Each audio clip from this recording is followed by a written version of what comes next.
ఓం శ్రీ గురుదేవాయ నమః. ఓం సల్లక్షణ సమారంభాం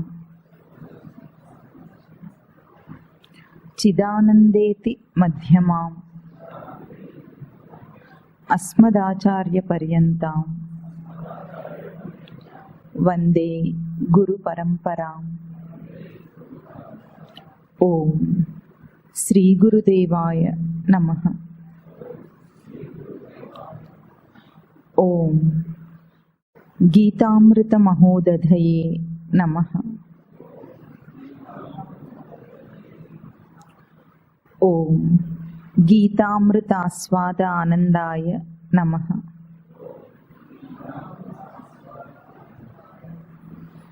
రెండో అధ్యాయం మొదలు పెట్టాలి ఈరోజు. ద్వితీయోధ్యాయః సాంఖ్యయోగః. సంజయ ఉవాచ తం తథా కృపయావిష్టం అశ్రుపూర్ణాకులేక్షణం విషీదంతం ఇదం వాక్యం ఉవాచ మధుసూదనః. శ్రీ భగవాన్ ఉవాచ కుతస్త్వా కస్మలమిదం విషమే సముపస్థితం అనార్యజుష్టం అస్వర్గ్యం అకీర్తికరం అర్జున. క్లైబ్యం మాస్మగమః పార్థ నైతత్వై ఉపపద్యతే క్షుద్రం హృదయ దౌర్బల్యం త్యక్తోత్తిష్ఠ పరంతప. ఈ శ్లోకాలను ఈరోజు మననం చేయాలి. అర్జున విషాద యోగాన్ని దాటి సాంఖ్యయోగంలోకి ప్రవేశిస్తున్నాం. అర్జునుడి విషాదం కూడా యోగమునకే గాని, ఎవరి విషాదమైనా, ఏ జీవుడి విషాదమైనా సరే అది యోగమునకే గాని విషాదంలో కృంగిపోవటానికి కాదు అని చెప్పుకున్నాం. ఎందుకంటే కష్టం వచ్చినప్పుడు మనిషి ఏం చేస్తాడు? సత్యం గురించిన విచారణ చేస్తాడు. ఎక్కడైనా సరే, ఏ జీవుడైనా సరే ఆ సత్యము కోసము, ఆ విషాదం నుండి బయటపడటం కోసం, సత్యం కోసం అన్వేషణ మొదలవుతుంది మనిషిలో, జీవుడిలో ఎప్పుడైనా. కనుక ఉన్నతమైన స్థితిని అందుకోవాలంటే ఆ లోపల శుద్ధి అవసరం. అంటే విచారణ చేత ఈ పోకడ, ఈ స్థూల జీవితం, విషయ జీవితం సత్యం కాదనే విషాదాన్ని పొందాలి, దాన్ని దాటాలి. ఇది అర్జున విషాద యోగంలోని ఆ తీరుని మనం మననం చేశాం. ఇక్కడ మళ్ళీ సాంఖ్యయోగం అంటున్నారు. ఈ అధ్యాయానికి ఆ పేరే చాలా గొప్ప విశిష్టత. సాంఖ్యం అన్న పదమే చాలా గొప్ప విశిష్టమైన పదము. ఎందుకంటే సాంఖ్యం అంటేనే స్పష్టత, ఆ పదానికే అర్థం. ముందు సాంఖ్యం అనే పదాన్ని మనం అర్థం చేసుకుందాం. సాంఖ్యయోగం ఎందుకు చెప్పారు అర్జునుడికి అంటే, సంఖ్యాయతే ఇది సంఖ్యః తస్యాహ భావః సాంఖ్యం. అంటే సంఖ్య అన్న పదం నుండి సాంఖ్యం అన్న పదం వచ్చింది. సంఖ్యాయతే అంటే బాగా స్పష్టంగా చెప్పబడింది అని అర్థం. సమ్ అన్న పదానికి సంస్కృతంలో సమం అన్న పదం అనమాట. మీకు సమం అంటే అర్థమవుతుంది కదా, సమభావం అన్న. సమభావేన ఖ్యాయతే ఇది సంఖ్య. సమభావం అంటే అందరి లోకంలో ఈక్వాలిటీ అనుకుంటారు, అవునా? సమభావం అంటే ఈక్వాలిటీ అనేది ఒక ప్రసిద్ధార్థం చేసుకున్నారు అట్లా. దాని అర్థం అది అక్కడ కాదు. సమ అనే అర్థానికి శ్రమ అవైకల్యే ధాతువు. అంటే ఏమిటంటే సృష్టి ఒక రచనా విధానాన్ని పెట్టింది. సృష్టిలో ప్రవర్తించే ఏ జీవుడైనా సరే ఆ రచనా విధానం యొక్క గడి తప్పకుండా ప్రవర్తించి తీరాలి.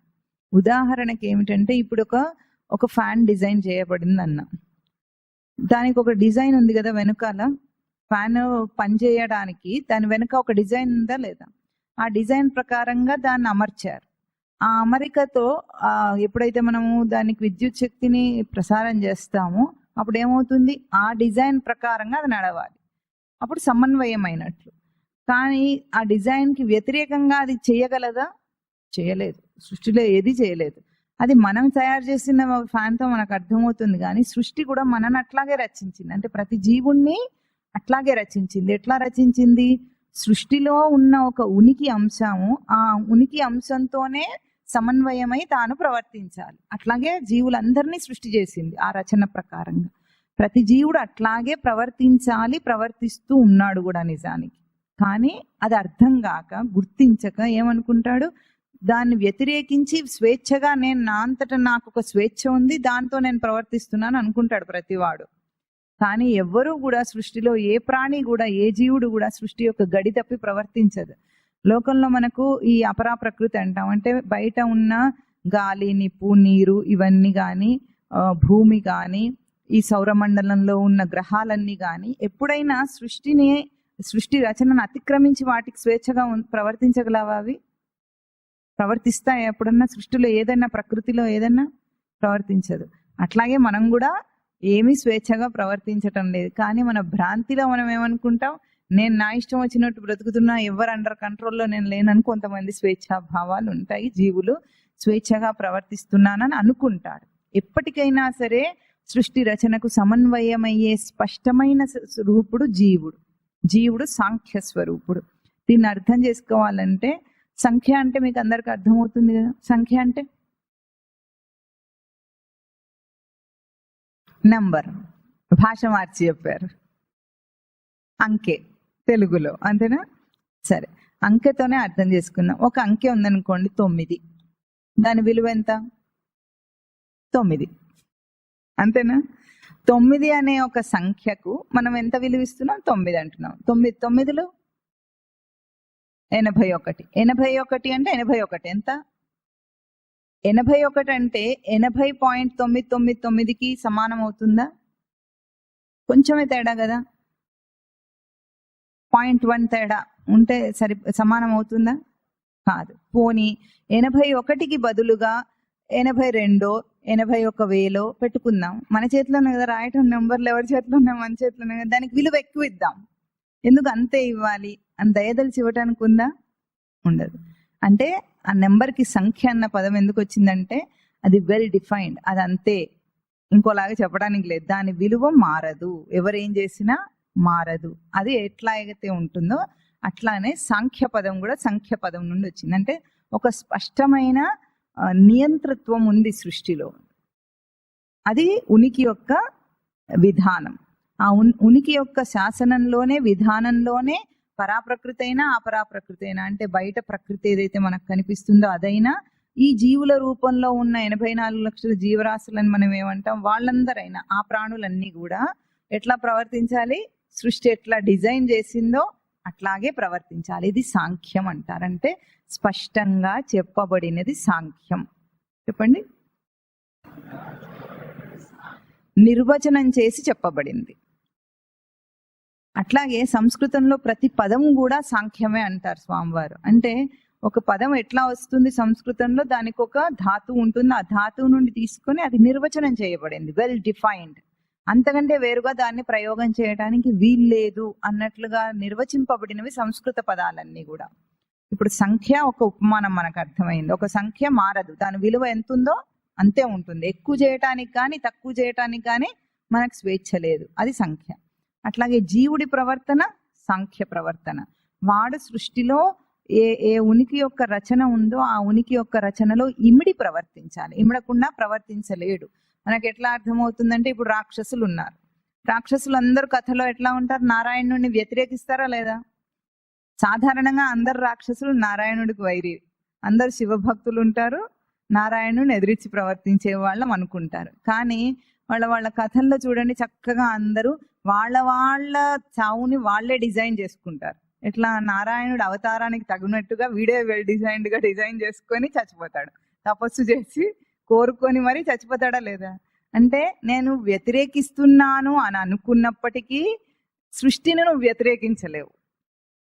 నేను అనుసరించను అని అన్నప్పటికీ నువ్వు అనుసరించకుండా ఉండలేవు. అది సృష్టి యొక్క నియామకం అంటారు, ఈశ్వర శాసనం, ఈశ్వరత్వం అంటారు దాన్ని. అందులో ఉంది. అది సాంఖ్యం అంటే. అంటే స్పష్టంగా చెప్పబడింది. ఇప్పుడు అర్జునుడికి సాంఖ్య యోగమును చెప్తున్నారు. అయితే సాంఖ్యం అన్న పదానికి ఎంత అర్థమో యోగం అన్న పదానికి కూడా అంతే అర్థం. యోగం అంటే యుజిర్ యోగే ధాతు, చేరియుండుట అని అర్థం. దేన్ని చేరాలి, ఎవరు చేరాలి అంటే ఎవరైతే జీవులుగా ఇంతమంది ప్రాణులు ఉన్నారని అనుకుంటున్నారో ఆ జీవుడు తన స్వరూపాన్ని చేరుకోవటం యోగం. సాంఖ్యం అంటే స్పష్టంగా ఉనికి రచనను అనుసరించటం. యోగం అన్నా కూడా అంతే అర్థం కదా, స్వరూపాంతో చేరి ఉండటం అని అర్థం. అంటే భగవద్గీతలో ప్రతి అధ్యాయానికి యోగం అన్న పేరుతో వస్తాయి అన్ని అధ్యాయాలు, అన్ని యోగాలే. ఇప్పుడు దీని తర్వాత ఏమి సాంఖ్యయోగము, కర్మయోగము, జ్ఞానయోగము, సన్యాసము, ధ్యానము, అన్ని యోగాలే. అన్నిటికీ యోగం అన్న అర్థం ఎందుకు చెప్పారు? ఏ ఏ పేరుతో ఆ అధ్యాయం చెప్పబడిందో దానికి ఎంత అర్థం ఉంటుందో యోగం అన్న పదం కూడా అంతే అర్థం. అంటే ఈ లక్షణంతో తన స్వరూపాన్ని చేరి ఉండటం యోగం. అయితే ఇప్పుడు అర్జునుడికి సాంఖ్యం ఎందుకు బోధ చేశారంటే సృష్టిలో మనం అర్థం చేసుకోవాలి, ఇది భగవద్గీత యొక్క పోకడను బట్టి మనం అర్థం చేసుకోవాలి. లోకంలో మనిషి యొక్క విషాదం ఎట్లా తొలగిపోతుంది అంటే ఎప్పుడైనా సరే ఏ కష్టంలో ఉన్న వ్యక్తికైనా సరే వాడు ఆ కష్టం నుండి బయటపడాలి అంటే స్పష్టమైన జ్ఞానాన్ని వాడికి బోధించాలి, వాడు బయటపడతాడు. అది ఇక్కడ స్వామి మనకు చేసి చూపించారు. మనం ఏం చేస్తాము, కష్టం వచ్చిన వాడిని మభ్యపెట్టి పోన్లే పోన్లే పోతుందిలే అని ఏవేవో చెప్పి ఓదార్పు మాటలు మాట్లాడే ప్రయత్నం లోకంలో అందరు చేస్తారు. ఏడుస్తున్న వాడిని ఏం చేస్తారు, ఓదార్చే ప్రయత్నం చేస్తారు. ఇక్కడ ఓదార్చమని చెప్పలేదు స్వామి, ఖర్చు తీసుకురాలేదు. ఏడుస్తుంటే ఏం చేశాడు, పిచ్చి పిచ్చి వాగుడు ఆపి లే అన్నారు అంతే. అంటే ఒక స్పష్టమైన బోధనిస్తే దాని నుండి బయటకు వస్తారు. ఇప్పుడు ఉదాహరణకి ఎవరైనా చాలా కష్టంలో ఉన్నప్పుడు బాగా ఏడ్చుకుంటూ ఇంకా కుళ్ళిపోతాడు అంటారు కదా, లోపల కుళ్ళి నేనేం చేయలేను, నాకు అచ్చాతగా నేను ఇచ్చేత నేనేం చెయ్యను పో, నాకు ఇవన్నీ ఏ వద్దు పో అంటారా? కోపం వచ్చినప్పుడు బాధలో ఉన్నప్పుడు అంటారా? అప్పుడు మనం ఏమంటాం, పోన్లే అని అంటాం.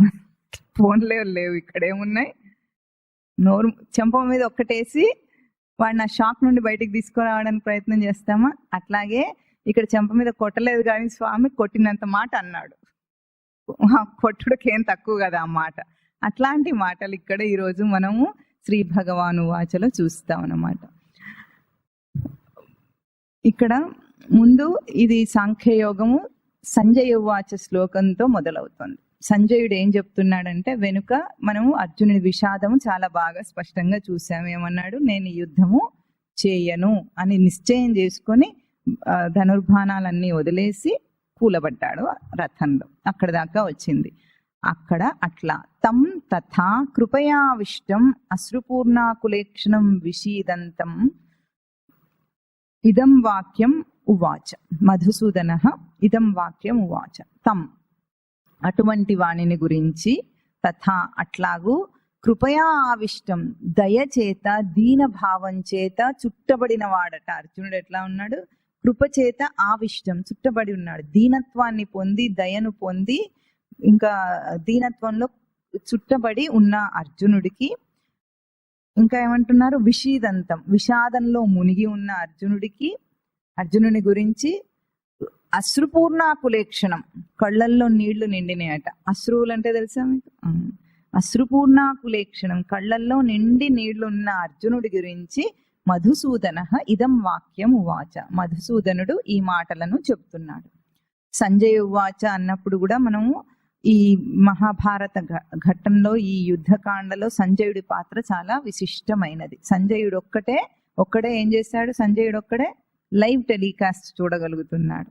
ఎందుకు అట్లా వచ్చింది అంటే సమ్యక్ జయతి. సంజయ లక్షణం ఏమిటి, స్పష్టంగా జయించినవాడు. దేన్ని జయించినవాడంటే ఈ స్థూల రూప ప్రపంచమే సత్యము. మనకందరికి అట్లాగే ఉంటుంది కదా, ఈ కనిపిస్తున్న ఈ లోకమే సత్యము అనే ఆ ఆవరణ నుండి దాటినవాడు, దాన్ని జయించి అతిక్రమించిన వాడు ఈ కనిపించే లోకంలోనే కనిపించకుండా ఒక సత్యం ప్రవర్తిస్తున్న దాన్ని చూడగలడు ఎప్పుడైనా. భౌతిక దృష్టికి అభౌతికమైన సత్యం అందదు ఎప్పుడు. లోకంలో ఎట్లా ఉంటుందంటే ఇప్పుడు మనమందరం కూడా కంటితో చూసిన దాన్ని తొందరగా నమ్మేస్తాం, చెవులతో విన్నదాన్ని తొందరగా నమ్మేస్తాం. ఒక్కోసారి చూస్తున్నప్పుడు కూడా అది తప్పేమో, అది చూస్తుంది భ్రాంతేమో, ఇంకేదైనా అయ్యి ఉండొచ్చు అక్కడ సన్నివేశం అని అనుకుంటాం మనం. అయినా కూడా మన కంటికి ఎట్లా అనిపిస్తుంది, దీన్నే అనుసరించి మనం వెళ్ళిపోతాం. న్యాయస్థానం కూడా అదే కదా, దానికి కూడా కళ్ళ గంతలు కట్టుకొని మరీ అది నమ్ముతుంది, చెప్పిన మాట నమ్మేస్తుంది. అట్లా ఈ భౌతిక దృష్టిని నమ్మే వాళ్లకు అభౌతికమైన ఒక సత్యం కనిపించదు.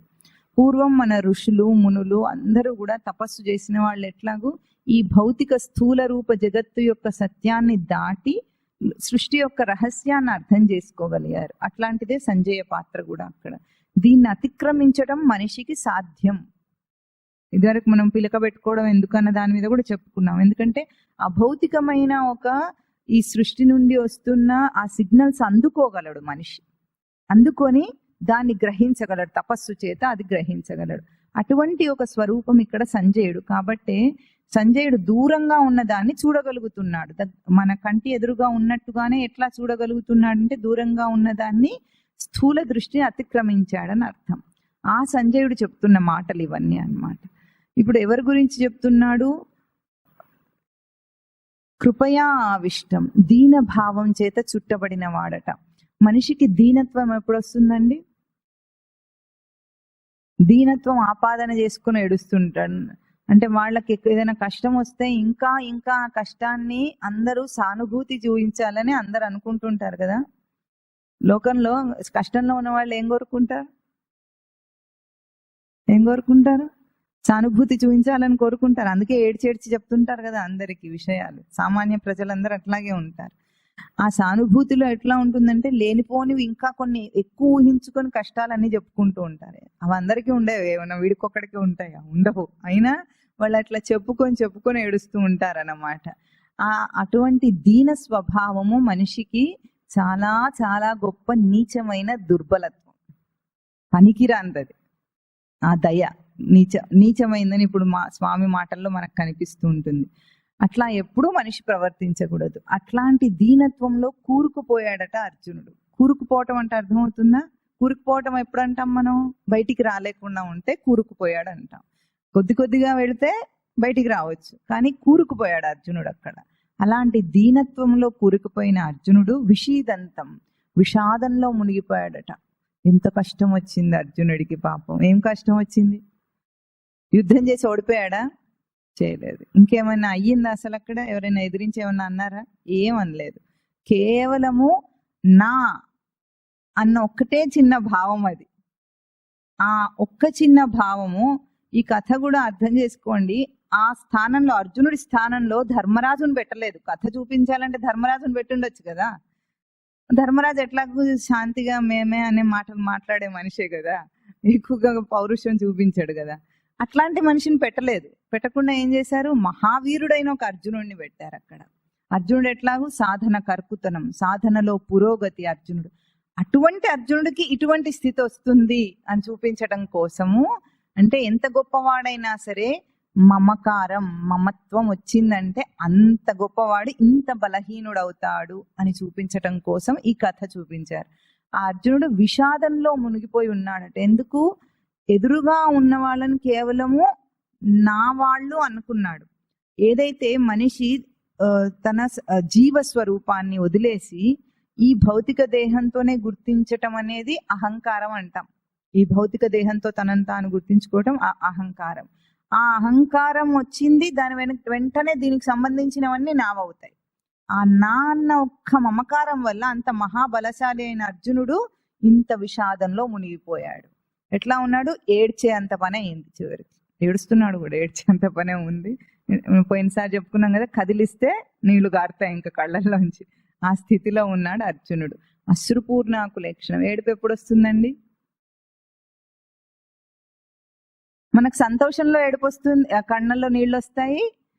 బాధలో కూడా కళ్ళల్లో నీళ్ళు వస్తాయి. అంటే కళ్ళల్లో నీళ్ళు ఎందుకున్నాయి అట్లా?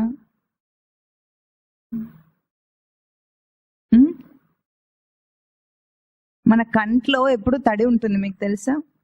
కన్ను ఎప్పుడు తడి ఉంటుంది. ఎందుకు? కన్ను మనం రెప్పెందుకు ఆడిస్తామంటే కనుగుడ్డు ఆరిపోకుండా లోపల ఒక సెక్రీషన్ వస్తూ ఉంటుంది. అదేం చేస్తుంది? కన్ను మూసినప్పుడల్లా దాన్ని అట్లా తడిపి వెళ్ళిపోతూ ఉంటుంది. అది అందుకోసం కన్ను తడిగా ఉండాలి, ఆరిపోకూడదు, చూపు స్పష్టంగా ఉండాలంటే. అందుకు కన్నీళ్ళు ఉన్నాయి. కానీ మనం ఏం చేస్తున్నాం, సంతోషానికి దుఃఖానికి కూడా ఏడుస్తున్నాం. సంతోషానికేమో ఇటు నుండి కళ్ళ నీళ్ళు వస్తాయట, దుఃఖానికేమో ఇక్కడ నుండి వస్తాయట. స్వామివారు చెప్తారు ఆనంద భాష్పాలు ఎప్పుడు ఇక్కడ నుండి వస్తాయి, చివరి నుండి వస్తాయి. ఎందుకు వస్తాయంటే ఒక ఎమోషనల్ స్టేట్ని బ్యాలెన్స్ చేసుకోలేకపోతే, నిగ్రహించుకోలేనప్పుడు, ఆ భావోద్వేగాన్ని నిగ్రహించుకోలేనప్పుడు దానికి సూచనగా కళ్ళ నీళ్లు మనకు వస్తాయి. దేన్ని కూడా మనం నిలుపుకోలేము. సంతోషం ఎక్కువైనా మనిషి తట్టుకోలేడు దాన్ని, అదే మన స్వరూప ఆనందం కాదు అది. సంతోషం బయట విషయం నుండి వచ్చినప్పుడు కూడా దాన్ని తట్టుకోలేడు. అందుకే ఏం చేస్తాడు, అందరికీ చెప్పి చెప్పి కాసేపటికి ఏమవుతుంది, అది మామూలు అయిపోతుంది. ఫస్ట్ ర్యాంక్ వచ్చింది అనుకోండి, ఏం చేస్తారు, అందరికీ ఫోన్లు చేసి చెప్పుకోవటం, కనిపించిన వాడికల్లా చెప్తూనే ఉంటారా. ఆ 4 రోజుల తర్వాత ఏమవుతుంది, అది ఎందుకు అట్లా చెప్పుకుంటాడంటే దాన్ని భరించలేడు వాడు. దాని స్వరూపాన్ని చెదరగొడుతుంది, అది చెదరగొట్టి దాన్ని తీసేయాలి. ఇప్పుడు చెప్పి చెప్పి తీసేస్తాడు. దుఃఖం వచ్చినా చెప్పి చెప్పి తీసేసుకుంటాడు. ఏడిస్తే ఏమవుతుంది, ఏడ్చినప్పుడు ఎప్పుడైనా బాగా బాధగా ఉంటే ఏడ్చేస్తారు. ఏడ్చేస్తే ఏమవుతుంది, బాధ తగ్గుతుంది. ఏడ్చిన తర్వాత కొంచెం స్థిమిత పడతాడు కదా. అంటే ఏదైనా తన స్వరూపానికి అడ్డంకు, ఉన్న స్థితికి భంగపాటు, డిస్టర్బెన్స్, అది వస్తే తీసేయాలి. దానికి సూచన తీవ్ర స్థాయికి వెడితే కళ్ళలో నీళ్ళు వచ్చేస్తాయి. అది ఆ స్థితి వచ్చిందంటే తన మానసిక స్థితిలో బ్యాలెన్స్డ్గా లేడు, అక్కడ అర్జునుడని చెప్తుంది అనమాట. ఆ స్థితిని చూపిస్తోంది. ఎప్పుడైతే తన స్వరూపం నుండి జారుతాడో మనిషి, ఇట్లాంటి స్థితి మనిషికి వస్తుందని ఆ మొదటి శ్లోకం మనకు చెప్తోంది. ఇక్కడ శ్రీ భగవాన్ ఉవాచ మొదలవుతోంది. మొట్టమొదటి పదం ఏమిటి, కుతస్త్వా కస్మలమిదం విషమే సముపస్థితం అనార్యజుష్టం అస్వర్గ్యం అకీర్తికరం. అర్జున, హే అర్జున, కుతస్త్వా ఇదం కస్మలం, నీకు ఎక్కడి నుండి వచ్చింది ఈ కస్మలం అంటే మురికి. విషమే సముపస్థితం, ఇట్లాంటి విషమ పరిస్థితుల్లో నీకు ఎక్కడి నుండి మురికి దాపురించింది అర్జున అని అడుగుతున్నాడు. ఎవరు, స్వామి. ఎట్లాంటిదట ఆ మురికి, అనార్యజుష్టం అస్వర్గ్యం అకీర్తికరం అని 3 విశేషణాలు చెప్తున్నారు ఆ మురికికి.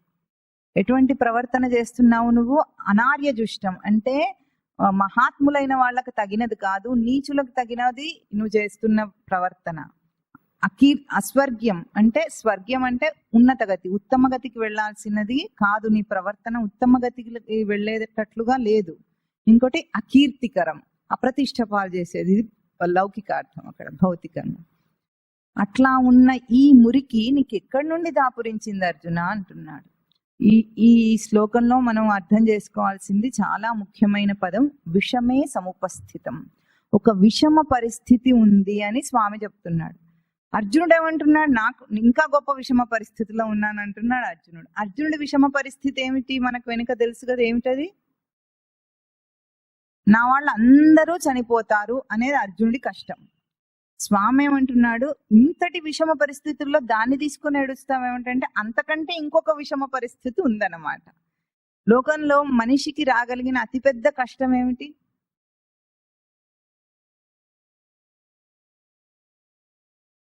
అన్నిటికంటే గొప్ప కష్టం ఏమిటి, స్వరూపాన్ని కోల్పోవడం అని నీలాంటి సాధకుడు అంటాడు. అందరికి అది కష్టం అనే తెలియదు, అది అవుతుందని కూడా తెలియదు. లోకంలో వచ్చే కష్టం ఏమిటి, పెద్ద కష్టం.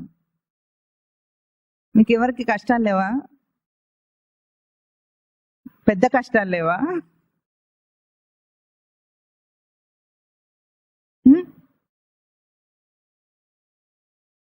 తెలియదా కష్టం ఏదో?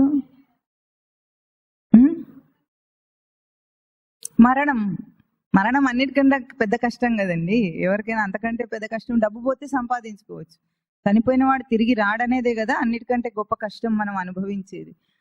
ఇంట్లో ఎవరో ఒక్కరు చచ్చిపోతేనే అదొక గొప్ప కష్టంగా అనిపిస్తుంది మనకు. ఇప్పుడు అర్జునుడికి ఏమిటి సార్ పరిస్థితి, మొత్తం వంశమే మొత్తం అందరు పోతారు అన్నది గొప్ప కష్టం అర్జునుడికి.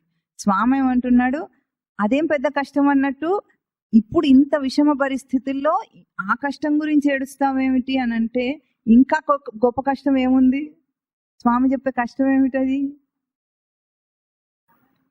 అందరు చచ్చిపోతే పోయారు కానీ నువ్వే పోయావు కదా, నువ్వే స్వరూపాన్ని కోల్పోతే ఇంకా అంతకంటే గొప్ప కష్టమే ఉంటుంది. నువ్వు లేనప్పుడు ఇంకెవరైనా ఉంటారా? తను ఉంటే బంధువులు ఉంటారా? తను ఉండకుంటే ఉంటారా? తను ఉంటే ఏదైనా ఉంటుంది. తనున్న తర్వాత కష్టం రావాలి వాడికి. తానే లేకపోతే తనను తానే పోగొట్టుకునే ఒక గొప్ప కష్టంలో అర్జునుడు ఉన్నాడు, జీవులందరూ ఉన్నారని స్వామి ఇక్కడ ప్రస్తావన చేస్తున్నారు. బాగా గుర్తుపెట్టుకోవాలి. మనం అనుకుంటాం ఏదొచ్చినా సరే అదేదో అయ్యింది అనుకుంటాం. అది ఏది కాదు. అది ఏదైందైనా పోతుంది. కానీ నువ్వు జారిపోయావే, నీ స్థితి నుండి పతనమయ్యావే. ఆ పతనమైన స్థితి చాలా గొప్ప కష్టం. అక్కడ నీకు వచ్చిన కష్టం అది. విషయ రూపంలో చూపించే కష్టాలు కష్టాలు కావు. చచ్చిపోతే పోతారు, మళ్ళీ ఏమవుతారు జీవులు? ఇంకో జన్మెత్తుతారు. అదే కదా చెప్పబోతున్నాడు. ముందుకంతా అట్లాంటిదే ఉంటుంది మొత్తం అంతా. సాంఖ్యయోగం అంటే పూర్తిగా ఆత్మతత్వమే. ఒక ఆత్మతత్వాన్ని చెప్పి పైకి లాగాడు అర్జునుడిని. చావు పుట్టుకల మీద ఏడుస్తున్న అర్జునుడిని చావు పుట్టుకలే లేవన్న సత్యాన్ని చెప్పి స్వామి బయటికి తీసుకొచ్చారు. ఇప్పుడు కష్టం ఏమిటి? జీవులకు వచ్చిన కష్టం ఏమిటంటే ప్రతి ప్రవర్తనలో కూడా తన స్వరూపాన్ని వదిలేసుకుంటున్నాడు. వదిలేసి విషయాన్ని ఒప్పుకుంటాడు మనిషి. అంటే ఉదాహరణకు ఎవరి మీదైనా అత్యంతమైన ద్వేషం వచ్చిందనుకోండి, తన మనసులో పోషిస్తాడు. అవునా? మనసులో తన స్థానాన్ని వదిలేసి ద్వేషానికి స్థానం ఇవ్వాలి. ఇప్పుడు ఇక్కడ కూర్చొని ఉన్నాను అనుకోండి, వీడు ఈ కుర్చీలో ఒకరే పడతారు, అంతేనా? ఇక్కడ ఇంకెవరైనా కూర్చోవాలంటే ఏం చేయాలి? వీడు లేస్తే వాళ్ళు వచ్చి కూర్చుంటారు. అవునా? అట్లాగే మనకు ఒక గ్రహింపు ఉంది, మనస్సుతో గ్రహిస్తాం. ఆ గ్రహింపులో తన స్వరూపము నేను అని గ్రహింపు ఉంది తనకు ప్రాణిగా. ఆ గ్రహింపు స్థానంలో ద్వేషాన్ని పెట్టుకోవాలి. ఇప్పుడు ఏం చేయాలి? తను లేస్తే ఆ సీట్లో ఎవరు కూర్చుంటారు? ద్వేషం. అంటే ఇప్పుడు ద్వేషం వచ్చిందంటే, కోపం వచ్చిందంటే అర్థం ఏమిటి? తనను పోగొట్టుకొని ద్వేషాన్ని నిలుపుకున్నాడు. వాత్సల్యం, మమకారం వచ్చిందంటే అర్థం ఏమిటి? తను పోగొట్టుకొని మమకారాన్ని నిలుపుకుంటున్నాడు. లోభం వచ్చింది, ఆశ, ఎక్కువ అత్యాశ వచ్చిందంటే అర్థం ఏమిటి? తన స్వరూపాన్ని వదిలేసుకొని అత్యాశని పెట్టుకుంటున్నాడు. పోషించాలి దాన్ని, దానికి స్థానం ఇవ్వాలి. మనం ఇస్తేనే అది మన దగ్గర ప్రవర్తన రూపంలో వస్తుంది, లేకపోతే రాదన్నమాట. అంటే మనం ఏ లక్షణాలు, కోపాలు, ద్వేషాలు, ప్రేమలు, అతి ప్రేమలు, ఇవన్నీ ఏవి చూపిస్తున్నామో అవన్నీ మన స్వరూపాన్ని పక్కకు జరిపి వస్తున్న ప్రవర్తనలు. అంటే తనను వదిలేసి మిగతా అన్నిటినీ చూస్తాడు లోకంలో. ఒక్క తనను నిలుపుకుంటే ఏది చూడనక్కర్లేదని వేదాంతం చెప్తూ ఉంటే, తనను వదిలేసి అన్నిటిని పట్టుకొని అన్నిటి గురించి మాట్లాడతాడు, అన్ని సమస్యలను అడ్రస్ చేస్తాడు. కానీ తనను వదిలేస్తున్నాడనే తనకు అర్థం కావటం లేదు. అది విషమ సంకట సమయం అని చెప్తున్నాడు. ఎందుకు అర్జునుడు అంత దీనత్వాన్ని పొందాడంటే తనను వదిలేశాడు కాబట్టి. తన పాండవ లక్షణాన్ని వదిలేసి ఎవరిని పోషించాడు? కౌరవులు చచ్చిపోతారని ఏడుస్తున్నాడు. పాండవం ఏమైంది మరి? పాండవం అంటే ఆత్మానాత్మ వివేకం. ఆ వివేకం ఏమైంది? అందటం లేదు తనకు. తన స్వరూపాన్ని వదిలేసి కౌరవుల గురించి ఆలోచిస్తున్నాడు. అట్లాగే లోకంలో అందరూ ఏవేవో చేస్తూ ఉంటారట. ఒకసారి ఇట్లాగే రమణ మహర్షి, గాంధీ మహాత్ముడు కలిశారట. గాంధీ మహాత్ముడు అన్నట, నా ముక్తి కంటే ఎక్కువ నేను ఇతరుల ముక్తి కోసమే పాటుపడతాను అన్నట్ట. బాగుందన్నమాట. చాలా గొప్ప విషయమా కాదా? అప్పుడు రమణ మహర్షి ఏమన్నారో తెలుసా? నిద్రపోతున్నవాడు తాను మేలుకుంటే కలలో వాళ్ళ కష్టాలన్నీ పోతాయి కదా. తాను మేలుకోకుండా వాళ్ళని లేపుదామని చూస్తున్నాడట కలలో. అట్లా ఉంది మాట అంటున్నాడు. తాను మేలుకుంటే అందరు లేస్తారా లేదా? కలలో ఇంకెవరైనా ఉంటారా? లేరు. అంటే తాను జ్ఞానాన్ని పొందితే అందరూ మారిపోతారు. అది సృష్టి రహస్యం. అది చేయకుండా ఏం చేస్తున్నాడు? ఇప్పుడు నేను అందరినీ లేపుతాను అంటున్నాడు. నువ్వు నిద్రపోయి అందరినీ లేపినా ఉపయోగం ఏమి ఉండదు. అది రమణ మహర్షి స్థాయి.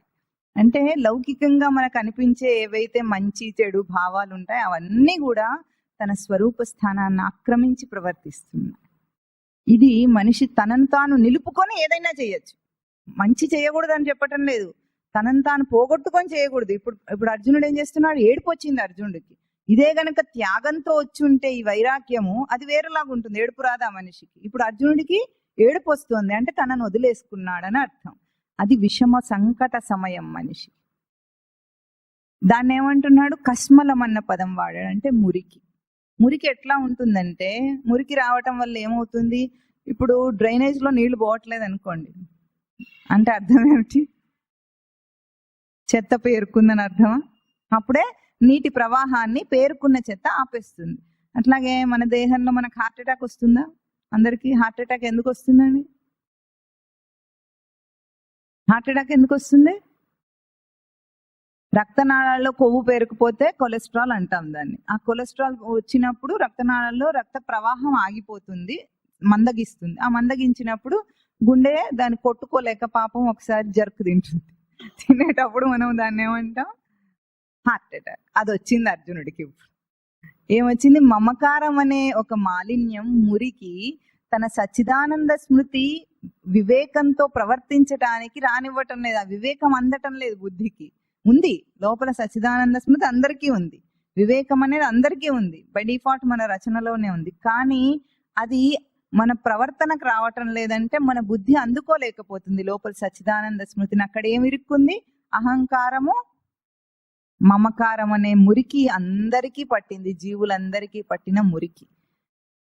నీ స్వరూపాన్ని కోల్పోతున్న ఈ సమయంలో ఈ మురికి ఏమిటి నీకు అని అడుగుతున్నాడు స్వామి. మురికి వస్తే ఏం చేయాలి? ఇప్పుడు డ్రైనేజ్ క్లీన్ చేయాలంటే మురికి తీసేయాలి.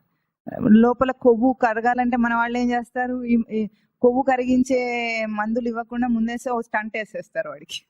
స్టంట్ వేస్తే వాడు అప్పటికప్పుడు ఆ బ్లాక్ కొంచెం తెరుచుకొని సన్నగా నీళ్లు, అదే రక్తం వెళుతూ ఉంటుంది కదా అని అట్లా ఎన్ని స్టంట్లు అయినా వేస్తున్నారు ఈ మధ్య. అంటే స్టంట్ గొప్ప బిజినెస్ అన్నమాట. ఇప్పుడు వాడికి కొవ్వు కరిగించుకోమని చెప్పరు, ముందు అది చేయొచ్చు కదా. కొవ్వు తగ్గిస్తే ఆటోమేటిక్ గా బ్లాక్ క్లియర్ అవుతుంది. అది చేయరు. అది చేయకుండా ఏం చేస్తారు?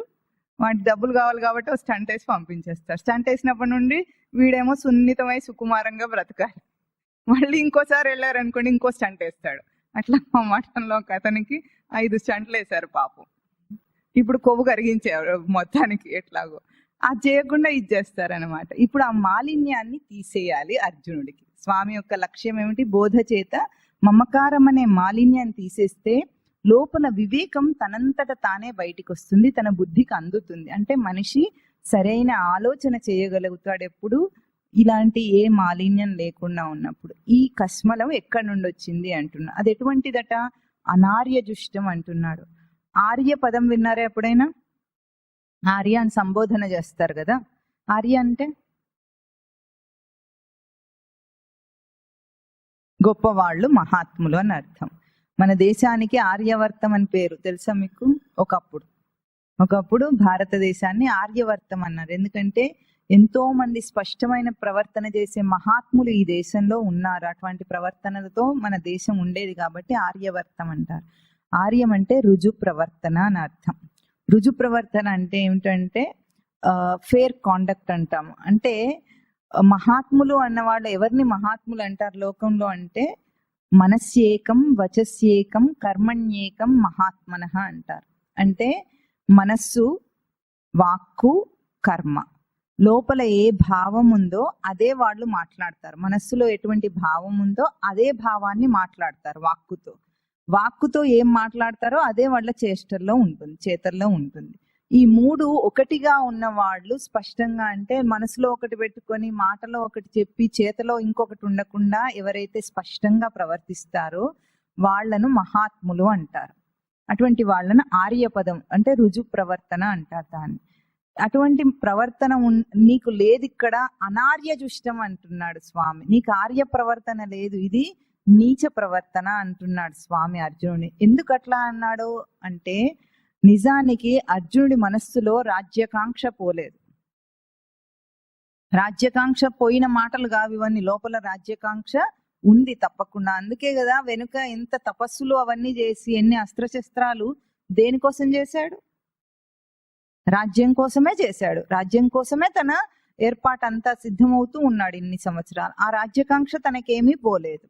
మాటల్లో ఎట్లా ఉంది? లేనిపోని వైరాగ్యాన్ని అంతా కూడా ఉలకబోస్తూ నాకు ఇవే వద్దు, నా వాళ్ళని నేను చంపుకోను, నా వాళ్ళని చంపిన నెత్తుటి కూడు నేను తినలేను, అంతకంటే వాళ్ళని చంపటం కంటే నేను భిక్ష అడుక్కొనైనా తింటాను అనే మాటలు మాట్లాడుతున్నాడు. ఇంకా ముందు కూడా అవే శ్లోకాలు ఉన్నాయి, ఇంకా 3 శ్లోకాలు అవే ఉన్నాయి. అట్లాంటి మాటలు పైకి మాట్లాడుతున్నాడు. చేతల్లో ఎట్లా ఉంది? పిరికి వాళ్ళలాగా చేతలు చేస్తున్నాడు. ఏం చేశాడు? గాంధీవాన్ని కింద వదిలేశాడు. అంటే నేను యుద్ధం చేయనని నిశ్చయం చేయటం పిరికితనం. అంటే మనస్సులో ఒకటి ఉంది, వాక్కులో ఒకటి ఉంది, చేతలో ఇంకొకటి ఉంది అర్జునుడికి. అట్లాగే మనిషి కూడా ప్రవర్తించేటప్పుడు సాధారణ మనుషులు అందరూ కూడా ఈ 3 ఒకటిగా ఉండవు. కావాలంటే తరిచి చూసుకోవాలి, తనను తాను ఇంట్రాస్పెక్ట్ చేసుకోవడం, ఆత్మ పరిశీలన చేసుకోవాలి. మనస్సులో ఏ గ్రహింపు ఉందో ఆ గ్రహింపుతోనే మాట రావాలి. ఆ మాట ఏ మాట మాట్లాడుతున్నాడో అది చేతలో కనిపించాలి. చేతలో కనిపించకుండా నాకు మనసులో ఉందండి అంటాడు. భక్తి ఎక్కడుందండి చెప్పండి? మనస్సులో. మనస్సులో ఉంటే ఎక్కడ కనిపించాలి? చేతలో. అంతేనా? మాటలో చేతలో అదే ఉండాలి. ఈ రోజు కాలంలో అందరూ ఏమంటారు? మాకు మనసులో చాలా గౌరవం, మర్యాద, భక్తి అన్నీ ఉన్నాయి, కానీ చేత ఎట్లా ఉంటుందండి? చేత అల్ట్రా మోడర్న్ చేతలు ఉంటాయి అన్ని. ఇంకేమనంటే ఈ మాట మాట్లాడతారు కూడా. ఇప్పుడు మనసులో ఉన్నది బయటికి కనిపిస్తే తప్పేమన్నా ఉందా? అందరికీ చూపించుకోవటం ఎందుకని నేను చేయటం లేదంటాడు. అందరికీ చూపించుకోవటం ఏముంది? చూపించుకోవటం కోసం చేయట్లేదు, మనసులో ఉంది కనుక వ్యక్తం చేస్తున్నాం. అది మనిషి స్పష్టంగా చేయటం లేదు. అందరూ ముసుగుతోనే బ్రతుకుతుంటారు. అబద్ధపు జీవితాలు ఇవన్నీ కూడా అనార్యజుష్టం. అంటే మనిషికి ఫేర్ కాండక్ట్ కాదు ఇది. ఎప్పుడు అటువంటి మనిషికి ఎప్పుడు కూడా లోపల సచ్చిదానంద స్మృతి అందదు. ఎందుకో తెలుసా మీకు? సచ్చిదానంద స్మృతి ఎట్లా ఉందంటే అది కోటి సూర్య సమప్రభ అంటారు. భగవంతుని అట్లాగే కదా స్తోత్రాల్లో చెప్తారు. కోటి సూర్య సమప్రభ అంటే ఒక్క సూర్యుడికే ఇంత వెలుగు ఉంటే కోటి సూర్యులతో సమానమైన వెలుగున్న లోపల సచ్చిదానంద లక్షణాలు ఉండగా మన కిరణం కూడా బయటికి రావట్లేదంటే మన పైప్ ఎంత బ్లాక్ అయి ఉందో చూసుకోండి. లోపల మనసు, బుద్ధి, చిత్తం, అహంకారం అనే ఆ దారి దాటి ఇంద్రియాల్లో ప్రసరించాలి. ఆ ప్రసరించటం అనేది ఎందుకు జరగటం లేదు? మొత్తం మాలిన్యం ఇరుక్కొని మురికి ఉంది. అట్లాంటి జీవితాలు గడుపుతున్నారు. మనిషి కూడా అట్లా బ్రతుకుతున్నాడు. అందుకే మారుమంటే తొందరగా మారడు. ఇంకేమంటారు ఇక్కడ?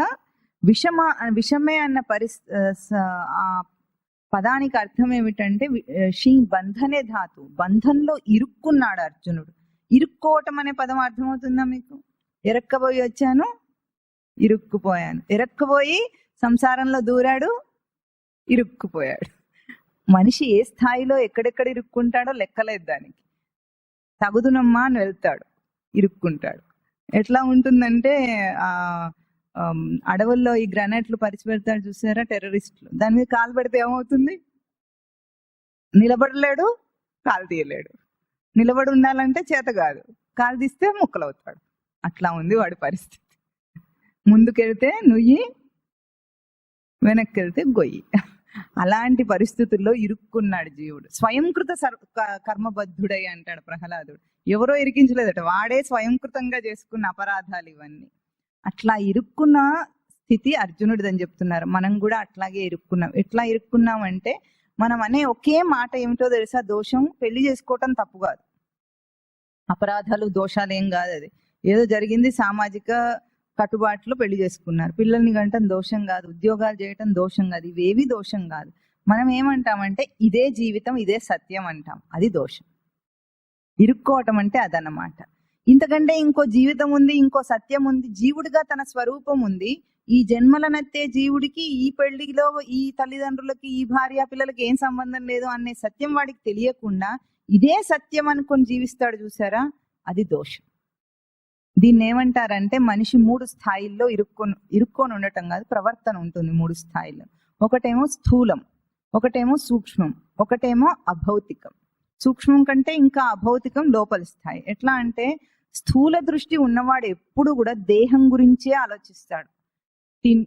దేహానికి ఇచ్చే సౌఖ్యము, దేహానికి ఏ కోరికలు అయితే ఉంటాయి అన్ని దేహపరమైన కోరికలే ఉంటాయి వాడికి. దేహానికి సుఖాన్ని ఇచ్చే కోరికలు ఉంటాయి, బట్టలతో గాని, తిండితో గాని, ఇంకే రకమైన సెక్స్ తో గాని, ఏదైనా ఇటువంటివే అన్ని కోరికలు ఉండేవాడు భౌతిక స్థాయిలో ఇరుక్కున్నవాడు అన్నమాట. పూర్తిగా వాడికి దేహాభిమానం తప్ప ఇంకొకటి ఉండదు. అది దాదాపుగా పశుతుల్యమైన జీవితం. అది కాకుండా మానసిక స్థాయి అంటాం మనం, అంటే ఎమోషనల్ ఇంటలెక్చువల్ లెవెల్.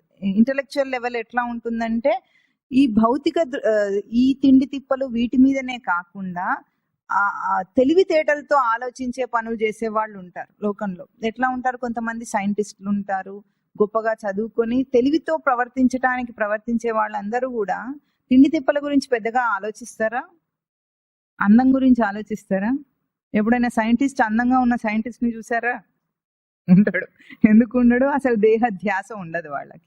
అంటే దేహ స్థితిని అతిక్రమించి ఇంకొక బుద్ధి శక్తితో ఇంటలెక్చువల్ లెవెల్లో ప్రవర్తిస్తారు. ఇప్పుడు కళాకారులు ఉంటారు, వాళ్ళందరికి కూడా దేహధ్యాసనే ఉండదు, వాళ్ళు ఇంకా కొంచెం ఎదిగిన స్థితి వాళ్ళది. దీనికంటే కూడా ఇంకా అభౌతిక స్థాయి ఏమిటంటే ఆధ్యాత్మికం. ఆధ్యాత్మికం అంటే ఏమిటి? ఎప్పుడు కూడా తనతో పోల్చే లోకాన్నంతా చూడటం. తను చూస్తున్నవాడు తను కదా, తన దృష్టితోనే లోకాన్ని చూడటం అనేది ఆధ్యాత్మిక స్థితి అన్నమాట. తన లోపల నుండి తెలుస్తున్న ఒక స్ఫురణ అంటాం మనం. అది అందరికీ ఉంటుంది, కానీ మామూలు మనిషికి అర్థం కాదు. లోపల నుండి స్ఫురిస్తున్న నేను అన్న ఒక సచ్చిదానంద స్మృతి తెలుస్తూ ఉంటే అది అందరికీ అర్థం కాదు. అది ఆధ్యాత్మిక స్థాయి. ఏ స్థాయిలో మనం ఉన్నామో మన ప్రవర్తనే చెప్తుంది. మన కోరికలు, మన ఆలోచనలు ఏ స్థాయిలో ఉన్నాయో అవే చెప్తాయి.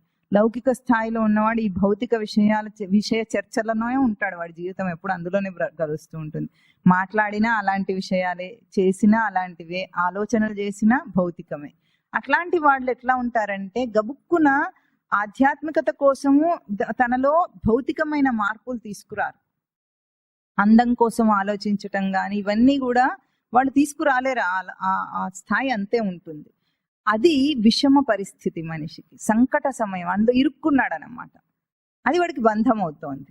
ఇప్పుడు అది అనార్య జుష్టం అంటున్నారు. ఆర్య ప్రవర్తన కాదది, నీచమైన ప్రవర్తన. ఎందుకంటే లోపల మనస్సులో ఏముంది, అందరికీ కూడా సచ్చిదానంద స్మృతే గ్రహింపులో ఉంది. అది బయటికి రావటం లేదు. మనస్సులో ఉన్నది వాక్కులో లేదు, వాక్కులో ఉన్నది చేతలో అసలే లేకుండా ఉంది. కనుక అనార్య జుష్టం. అస్వర్గీయం అంటున్నాడు. స్వర్గం అంటే మనం ఏమనుకుంటామో ఇంద్రలోకం చంద్రలోకం అనుకుంటాం, అది కాదు. స్వర్గం అంటే ఏమిటంటే ఉన్నతమైన ప్రవర్తనను స్వర్గం అంటారు. ప్రవర్తన ఎట్లాంటిది? ఎదిగే ప్రవర్తన, ఉన్నత స్థితికి ఎదగాలి. ఇప్పుడు ఇందాక మనం చెప్పుకున్నట్టు స్థూల స్థితిని దాటి మనిషి సూక్ష్మ స్థాయికి ఎదగాలి. ఆ సూక్ష్మ స్థాయికి ఎదిగే ప్రవర్తనను స్వర్గం అంటారు. అటువంటి దానికి తగిన ప్రవర్తన. ఇప్పుడు అర్జునుడిని ఏమంటున్నాడు స్వామి? అస్వర్గ్యం. నీ మాటలు నీ చేతలు ఎట్లా ఉన్నాయి? అస్వర్గ్యం అంట, నీచంగా ఉన్నాయట. మనుషులందరూ ఏమంటారంటే, మనుషులకు అందరు కాకపోయినా సాధకులు లాంటి వాళ్ళు ఏమంటారంటే, మాకు మనసులో చేయాలనే ఉంటుందండి, అన్ని ఏవైనా కూడా మీరు చెప్పినట్టు వినాలనే ఉంటుంది, చేయాలనే ఉంటుంది, కానీ మాకు చాలా బాధ్యతలు ఉన్నాయి. అది లేని వాళ్ళు ఎవరన్నా ఉన్నారా? బాధ్యతలు లేని వాళ్ళు. బాధ్యతలు ఉన్నాయి, ఇంకా కట్టుబాట్లు ఉన్నాయి, దాటలేకపోతున్నాము. అవన్నీ లేని వాళ్ళు ఎవరన్నా ఉన్నారా? అందరు అవి చెప్తూ ఉంటారనమాట. అంటే ఆ స్థితిని దాటటానికి చేతగానితనం అంటారు దాన్ని. ఎందుకంటే దాటిన మహాత్ములందరికీ లేవా అవేమన్నా? ఉంటాయి. దేహంతో ప్రవర్తించే వాళ్ళందరికీ కూడా ఇవన్నీ ఉంటాయి. అన్ని అమర్చిన కండిషన్స్ లో పుట్టుకతోనే ఒక సన్యాసిలాగా ఎవడు పుట్టడు. తల్లిదండ్రులు ఒప్పుకుంటారు ఏమిటి సన్యాసించటానికి? శంకరాచార్యులకే వాళ్ళ అమ్మ ఒప్పుకోలేదు. వాళ్ళ అమ్మగారు సన్యాసానికి ఆయనకి అనుమతి ఇవ్వలేదు. ఇవ్వకపోయినా సరే ఆయన ఒక నాటకం ఆడి దాంట్లోంచి బయటపడ్డారు. అట్లాగే రామకృష్ణ పరమహంస దగ్గరకు వచ్చి ఒక ఆయన ఇట్లాగే చెప్తుంటాడు అనమాట. మీరు చెప్పిందంతా అర్థమవుతుందండి, ఆచరించకపోయేటప్పటికీ ఎన్నో అడ్డంకులు వస్తుంటాయి, అది ఇది ఏదో ఉంటుంది. ఉద్యోగాలు ఉంటాయా లేదా, అప్పులు ఉన్నాయని కొంతమంది, ఉద్యోగాలు ఉన్నాయని కొంతమంది, తల్లిదండ్రులను చూడాలని కొంతమంది, భార్య పిల్లలను చూడాలని కొంతమంది, సమాజానికి ఏదో చేయాలి ఉద్ధరించాలని కొంతమంది, ఏదో ఒకటి సాకులేని వాడు ఉంటాడు ఎక్కడన్నా. అట్లా ఉన్నాయని రామకృష్ణ పరమహంసకి చెప్పాట. ఆయన అప్పుడే నది దగ్గరికి వెళ్తున్నారట స్నానం చేద్దామని. నదిలో రా నాతో అని తీసుకెళ్ళాట. అతన్ని తీసుకెళ్లి నదిలో స్నానానికి తీసుకెళ్లి గబుక్కుని ఆయన పీక పట్టుకుని ముంచేశాట. ముంచేస్తే ఏం చేస్తాడు? ఊపిరి ఆడకపోతే ఏం చేస్తాడండి? పైకి రావడానికి ప్రయత్నం చేస్తాడు. ఆ సమయంలో బాధ్యతలు గుర్తొస్తాయా? కట్టుబాట్లు గుర్తొస్తాయా? భార్య పిల్లలు కానీ ఇంకెవడన్నా ఏదన్నా గుర్తొస్తుందా? ఇందాక చెప్పాడు చూసారా రామకృష్ణ అడ్డంకులన్నీ, సాకులు, ఏదన్నా ఒక్కటన్నా గుర్తొస్తుందా? వాడికి ఏముంటుంది? చివరికి గురువు అని కూడా చూడకుండా ఆయన నెట్టేసైనా సరే వీడు పైకి లేస్తాడా లేవరా? అదన్నమాట. అట్లా గనక సంసారం నశాలానికి అంటాలి అంటారు గురుదేవులు. ఏమంటారంటే పరమస్వామి వారు నశాలానికి అంటారట వీడికి సంసార బాధ. అప్పుడు బయటపడతాడు వీడు. నశాలానికి అంటడం అంటే తెలుస్తుందా మీకు? ఎప్పుడైనా ఘాటైన కారం పదార్థాలు తిన్నప్పుడు కారం అంతా నెత్తికెక్కుతుంది అంటారా? విన్నారా ఎప్పుడన్నా? పొరమారినప్పుడు నెత్తికెక్కుతుంది. మీకు పొరమారటం అంటే తెలుస్తుందా? ఇక్కడ తెలంగాణలో వేరే ఏమని అంటారు దాన్ని? గొంతుకు అడ్డం పడింది అంటారు కదా తినేటప్పుడు, అప్పుడు దగ్గుతారు కదా, దాన్ని ఏమంటారు? సరాన పడింది అంటారు. తెలంగాణలో ఆ పదం ఎందుకు వచ్చిందంటే స్వరానికి అడ్డం పడింది అని అర్థం అన్నమాట. మన గొంతులో 2 పైపులు ఉంటాయి, ఒకటేమో గాలిది, ఒకటేమో తిండికి. మనం తినేటప్పుడు ఏమరపాటుగా నిర్లక్ష్యంగా తిన్నప్పుడు ఒక మెతుకు కానీ ఏదైనా చిన్న పదార్థము ఈ తినే పైపులోంచి కాకుండా ఆ పొర మారి పక్కన గాలి గొట్టంలోకి వెళ్ళింది అనుకోండి, చచ్చిపోతాడు మనిషి. వెంటనే దేహం ఏం చేస్తుంది? దగ్గి దాన్ని బయటికి తీసేస్తుంది. అది పొర మారటం అంటారు మామూలుగా ఆంధ్రాలో. ఇక్కడ సరాన పడింది అంటారు, అంటే స్వరానికి అడ్డం పడింది. స్వరం అంటే ఈ మన గొంతు నుండి శబ్దం వచ్చే ఏ పైపు ఉంటుందో ఆ గొట్టాన్ని స్వరం అంటారు. కాబట్టి స్వరానికి అడ్డం పడింది అని, అది వికృతం అయ్యి తెలంగాణలో సరానికి పడింది అని అంటారు అన్నమాట. అట్లా అయినప్పుడు దగ్గుతాం కదా మనం, దేహమే ఆటోమేటిక్ గా తీసేస్తుంది అడ్డం వస్తే దేన్నైనా సరే. దగ్గినప్పుడు నశాలానికి అంటుతుందా ఘాటు? అదన్నమాట. మన కష్టాలన్నీ నశాలానికి అంటితే వాడు బయటపడతాడు. ఇంకా అంటలేదట అందరికి, పరమస్వామి వారు చెప్తూ ఉంటారు అన్నమాట. నీకు నశాలానికి అంటితే వాడు ఎట్లా ఉంటాడు? నీళ్ళల్లో ముంచితే ఎట్లా బయటపడ్డామని ప్రయత్నం చేశాడో అట్లా ప్రయత్నం చేస్తాడు. వాడికి ఒక నియమం చెప్తే ఎట్లా ఉంటుందో తెలుసా? ఇవాళ చెప్పగానే చేసేసి ఇంకా రేపు ఇంకేం చెప్తారని అడుగుతాడు. ఇక్కడ మనకి ఎట్లా ఉంటుందో, ఒక నియమం చెప్తే ఎన్ని సంవత్సరాలైనా చేయటం అనేది, మార్పు అనేది రానే రాదు. ఇంకా అట్లాగే ఆలోచిస్తూ ఉంటారు. ఇది ఎవరి కోసం ఆలోచిస్తున్నారు? ముహూర్తాలు పెడుతుంటారో ఏమో మరి. ఆ ముహూర్తం పెట్టి వీళ్ళు ఆచరించే లోపల జీవితం అనే ఈ పుణ్యకాలం దాటిపోతుంది. అట్లా కాకుండా ఎట్లా ఉండాలి? నశాలానికి అంటాలి. అట్లా లేదు. ఇప్పుడు అస్వర్గ్యం అంటున్నా. నీ ప్రవర్తన ఎదిగేటట్టు ఏం కనిపించట్లేదు. నీ మాటలన్నీ ఎట్లా ఉన్నాయి? దిగజారే మాటలు మాట్లాడుతున్నాడు అర్జునుడు. ఎందుకు? తన లోపల పాండవ లక్షణాన్ని హింసించుకొనైనా సరే కౌరవాన్ని నిలపాలని ప్రయత్నం చేస్తాడు. ఎట్లాగో మనిషి కూడా ఏం చేస్తాడంటే తన జీవితం, మానవ జన్మ అన్నిటికంటే విలువైంది. దాంట్లో జీవితంలో విలువైంది ఏమిటి?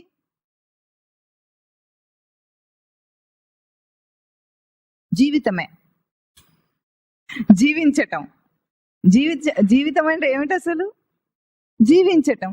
మన జీవం ఉందా అసలు జీవితంలో? జీవమే లేని జీవితం బతుకుతుంటాడు వీడు. జీవాన్ని త్యాగం చేసి లోకాన్ని అనుసరిస్తూ ఉంటాడు. లోకాన్ని అనుసరించటం అంటే వీడికి అనిపిస్తుంటుంది లోకంలో ఇష్టం వచ్చినట్టు అందరూ తిరుగుతూ ఉంటారు కదా, వాళ్ళు స్వేచ్ఛగా ఉన్నాం అనుకుంటారా? చెప్పండి, అది స్వేచ్ఛనా పరేచ్ఛనా? పరేచ్ఛ అయినా వదిలిపెట్టాడు. నీకు స్వేచ్ఛ ఇస్తాను బాబు, నీ ఇష్టం వచ్చినట్టు ఉండు అంటే ఊరుకుంటాడు వాడు? లేదు. పరేచ్ఛను ఎట్లా పాటిస్తుంటాడు? ఎవరో కొట్టి వాడి చేత పని చేయిస్తున్నట్టు. ఇంకా ఏమంటారు? అదే స్వేచ్ఛా ప్రవర్తన అనుకుంటారు లోకంలో. ఈ కాలం పిల్లలైతే పాపం అనిపిస్తుంది వాళ్ళని చూస్తుంటే. వాళ్ళు అత్యధికమైన పరీక్షలో ఉండి స్వేచ్ఛను అనుభవిస్తున్నాను అనుకుంటారు. ఆడపిల్లలను చూస్తుంటే ఏమనిపిస్తుంది అంటే ఎన్నో కష్టాలు పడుకుంటూ వాళ్ళు నేను ఫ్యాషన్లను ఫాలో అవుతుంటారు కదా, ఆ ఫ్యాషన్ ని ఫాలో అయ్యేటప్పుడు వాళ్ళ ఇష్టాన్ని ఫాలో అవుతున్నారా? ఎవడో చేసిన ఫ్యాషన్ మేకర్ చేసిన దాన్ని ఫాలో అవుతున్నారా? చెప్పండి. ఫ్యాషన్ ట్రెండ్ ఎక్కడ నడుస్తుందండి? ఇక్కడికి చేతులు కుట్టించుకోవాలి అన్నారు అనుకోండి ఆడవాళ్ళని, ఇక్కడికి కుట్టించుకుంటాడు. వాడెవడో ఫ్యాషన్ తీసుకొస్తే సినిమాలో హీరోయిన్ అది వేసుకుంటే కొన్ని దశాబ్దాల పాటు అది నడుస్తుంది. తర్వాత హీరోయిన్ మార్చింది అనుకోండి, అప్పుడు ఆ దశాబ్దంలో ఏమవుతుంది? ఇక్కడికే వస్తుంది. అప్పుడు ఇక్కడ కట్ చేసేసుకుంటారు. ఇప్పుడు వాళ్ళ వసతి ప్రకారంగా చేస్తున్నారా? వాళ్ళ అభిరుచి ప్రకారంగా చేస్తున్నారా? సినిమాలో హీరోయిన్ చెప్పినట్టు చేస్తున్నారా? చెప్పండి. ఇది స్వేచ్ఛనా? వాళ్ళ వసతి ప్రకారంగా ఉంటే ఎప్పుడు ఒకేలాగా ఉండాలి. అక్కడ సినిమాలో మారిపోయిన కొద్దీ, ఫ్యాషన్ డిజైనర్ మార్చిన కొద్దీ వీడు మార్చేసుకుంటే అదేమర్థం? కటింగ్లు చేసుకుంటారు మగవాళ్ళు. ఎట్లా చేసుకుంటారు? ఈ కాలం పిల్లలు కానీ పిచ్చుక గుళ్ళు ఉంటాయి తల, చక్కగా పిచ్చుకలు వచ్చి గుళ్ళు పెట్టచ్చు వాటిలో. ఎందుకున్నాయి అట్లా అంటే ఫ్యాషన్. అది ఎట్లా ముందుకంతా ఉంచుకొని వెనక్కి గొరుక్కోవాలంటే వెనక్కి గొరుగుతారు, లేకపోతే వెనక్కి ఉంచుకొని ముందుకు గొరుగుతారు. అట్లాంటివి ఉన్నాయా? అట్లా అవి కూడా ఉన్నాయి. అట్లా ఏది ఫ్యాషన్ వస్తే అది చేస్తాడు. వాడు వసతి కోసం చేస్తున్నాడా? పోనీ వాడు మొహం అద్దంలో చూసుకొని అందంగా ఉందని చేస్తున్నాడా, లేదా ఫ్యాషన్ డిజైనర్ ని ఫాలో అవుతున్నాడా? చెప్పండి. అదే గనక చక్కగా గుండు చేసుకొని పిలక పెట్టుకో బాబు అంటే అది దానికి ఒక అర్థం పర్థం ఉంది.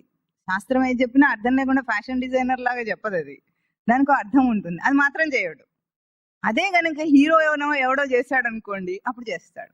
ఈ ధోతి కట్టుకోవడం వీడికి ఏమనిపించిందంటే ఏ హీరో చేతనైనా చేయించి దాన్ని మార్కెటింగ్ చేయిస్తే అందరు కట్టుకుంటారో ఏమో, అప్పుడన్నా సనాతన ధర్మానికి విలువ వస్తుందేమో అని అట్లాంటివి చేయించవచ్చు. ప్రయత్నం చేస్తే తెలుస్తుంది.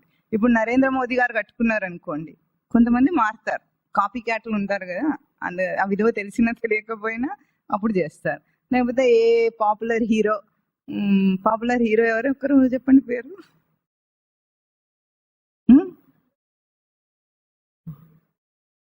ఈ కాలం పిచ్చి పిల్లలని చెప్పకండి, వాళ్ళకి అసలే తెలివి ఉండదు.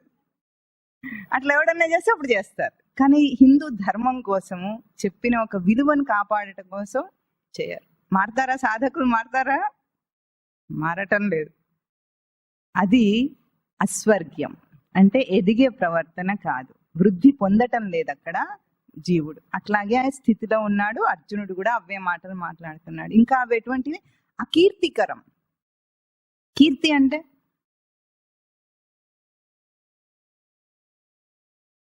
కీర్తి ఎక్కడ దాకా ఉండాలండి? ఆ చంద్ర తారార్కం కీర్తి గడిస్తాడంటారు, విన్నారా ఎప్పుడన్నా? అంటే ఆ చంద్ర తార అర్కం అంటే చంద్రుడు, తారలు, అర్కుడు సూర్యుడు, చంద్రుడు, నక్షత్రాలు ఉన్నంత వరకు వీడి కీర్తి వ్యాపించాలట. అది కీర్తి అని మనకు అర్థం.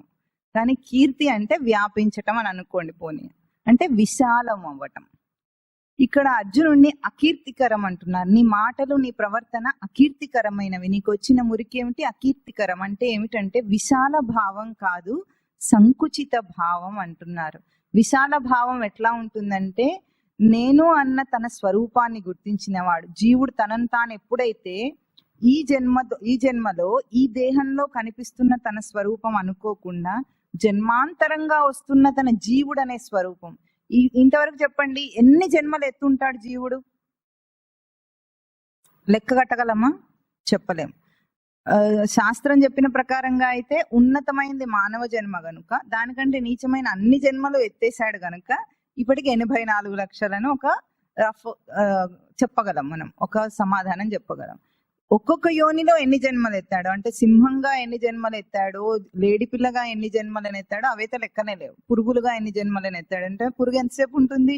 కొన్ని సెకండ్లు ఉండే సూక్ష్మక్రిమి దగ్గర నుండి జన్మనెత్తుతుంది. కొన్ని సెకండ్లే దాని జీవిత కాలం. చీమ ఉంటుంది, తక్కువలో జీవిత కాలం. అట్లా ఎన్ని జన్మలను ఎత్తాడో అన్ని జన్మల్లో ఆయా జన్మలో దేహాన్ని పొందాడు కదా.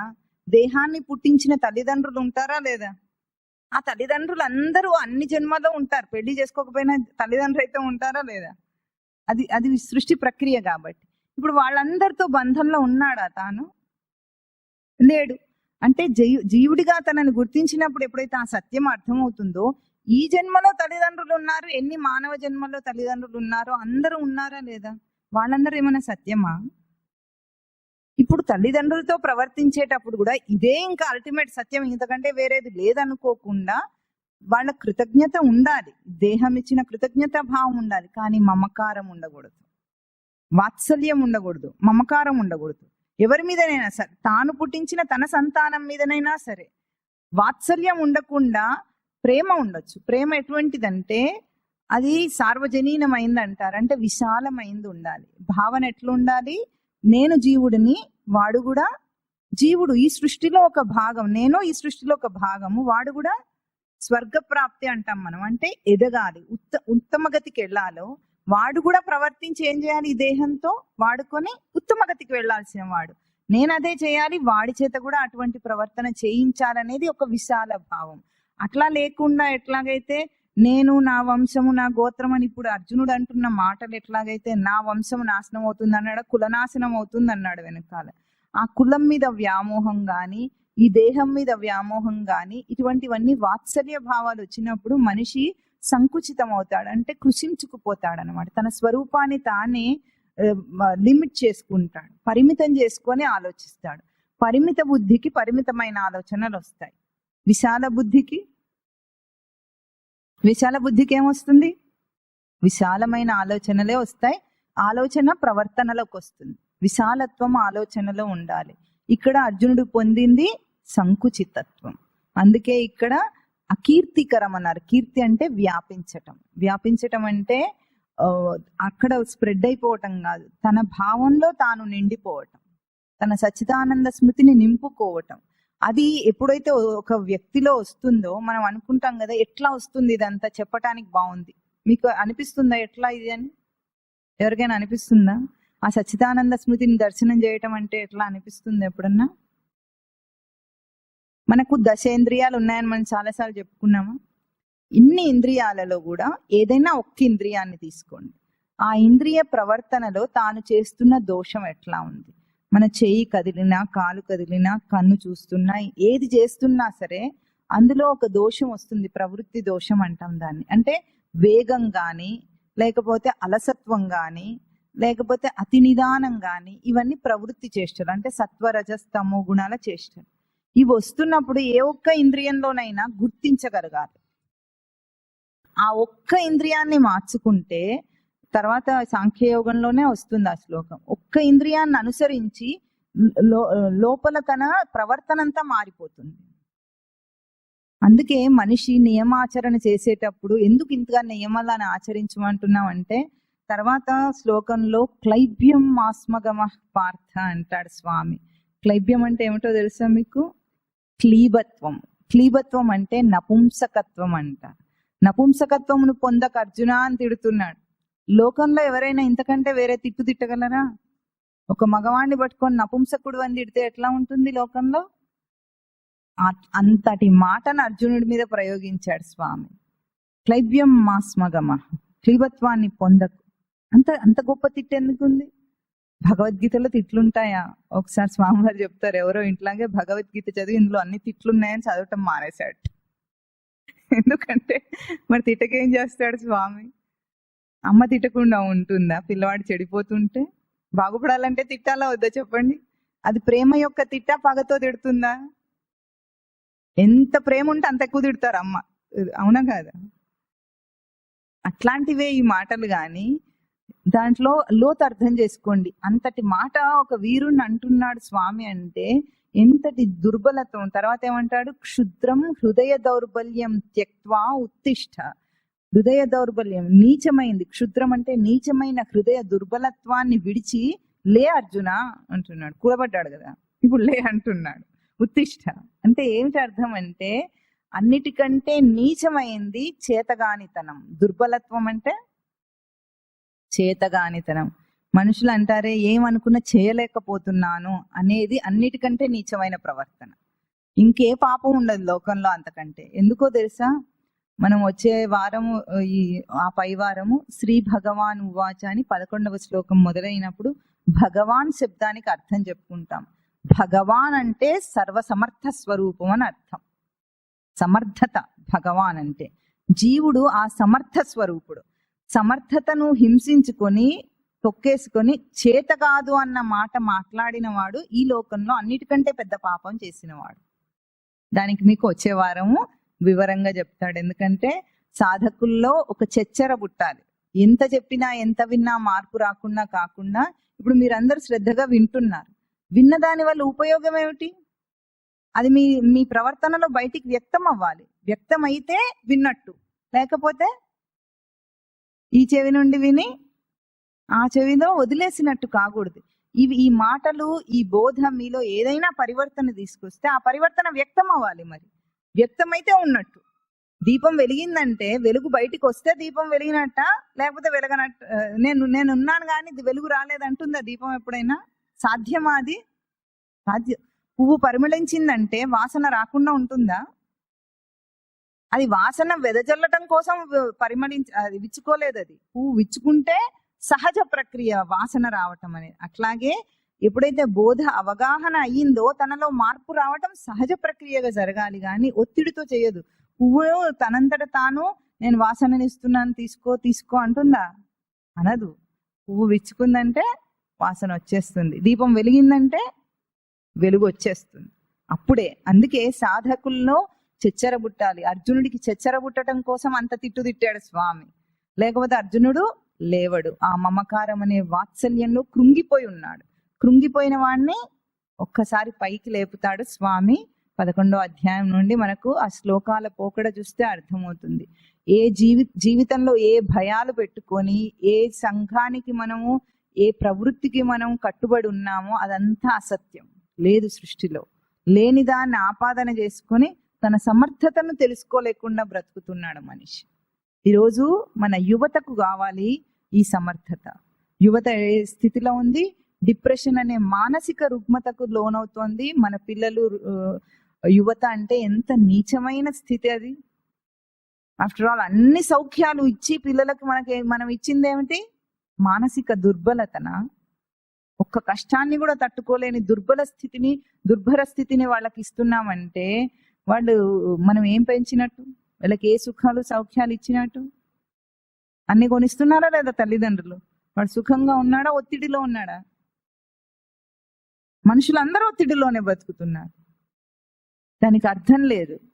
దాని నుండి బయటపడాలంటే మనిషి ఆధ్యాత్మికంగా ఆ బోధన ఆత్మతత్వాన్ని అర్థం చేసుకున్నవాడు అన్నిటికంటే ధైర్యంగా ప్రవర్తిస్తాడు. లోకంలో ఏం చెప్తారంటే ఒక జ్ఞాని మాట్లాడితే వేదాలన్నీ సర్దుకుంటాయట.